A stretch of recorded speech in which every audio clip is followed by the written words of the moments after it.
接下来是由资深媒体人芝加哥时报主编李卓华所带来的最新观点。李卓华观点：德州大风暴，竭力蝾园选区重划引爆，两党政争，政党利益凌驾，选民至上，不利民主发展。德州近日一再成为全美新闻焦点，因为由共和党掌控主导的德州议会正准备进行不公不义的竭力蝾园选区重划，引发了政治大风暴。超过50名民主党众议员史无前例的集体大逃离该州的行动，这不仅仅是两党之间的政治博弈，更是美国民主制度在极端化背景下所面临的严峻考验。这场大风暴的中心在于政党之间权力的争夺与对未来选举的战略布局，其结果将深远地影响德州乃至整个全美国的政治版图。德州州长 Greg Abbott 已动用了公共安全部来协助追捕这些议员。共和党人也已祭出多种惩罚措施，包含每天处以$500罚款。德州司法部长帕克斯顿已透过法律途径寻求将这些议员免职，但法律专家认为，要证明这些议员因离州而放弃职位非常困难，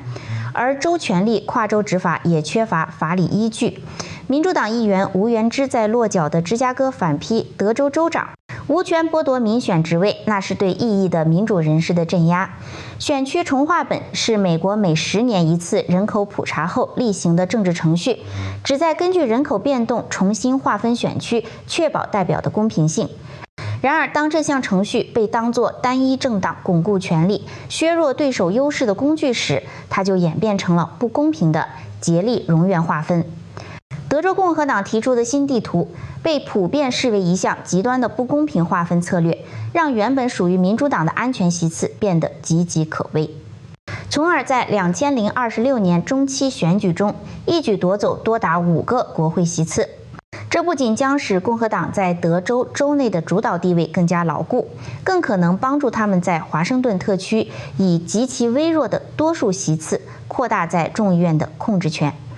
当德州共和党以当选者即为民意合理化其行，民主党则以程序正义及民主堡垒为抵抗注解。若各州相继投入无限重划竞赛，美国代议制度恐沦为永久多数暴政的数学游戏。长期反对竭力蝾园的参议员桑德斯坦言，民主党必须以牙还牙，这很可悲，但别无选择。凸显民主派在程序正义与生存现实间的撕裂。选区重划是美国民主在极化时代的一面镜子，它反映出美国政治体制中的深层次问题。当权力斗争压倒了民主原则，当党派利益凌驾于选民权利之上，民主的基石就会动摇。无论最终结果如何，德州这场选区重划的政治拉锯战都将成为美国政治史上的又一个里程碑。它不仅考验着两党的政治智慧和策略，也将检视美国民主制度在面对极端党派冲突时的韧性。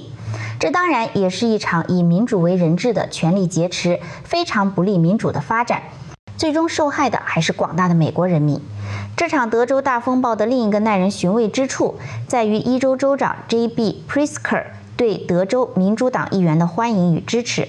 他公开表示，将为这些逃亡的议员提供庇护，并支持他们的行动。其实呢，一州民主党因为在州议会战，多数也在最近几年采取了竭力蝾园划分，制止州内共和党的发展的，所以他们算是加害者，如今却声援德州的受害者，真是讽刺啊！而德州这场政治闹剧最终再次向我们证明，当政党对立取代了理性协商，当程序正义被党派利益所绑架，民主体制就会陷入困境。如果不修正竭力蝾园制度，那么民主的根基将会受到严重的动摇。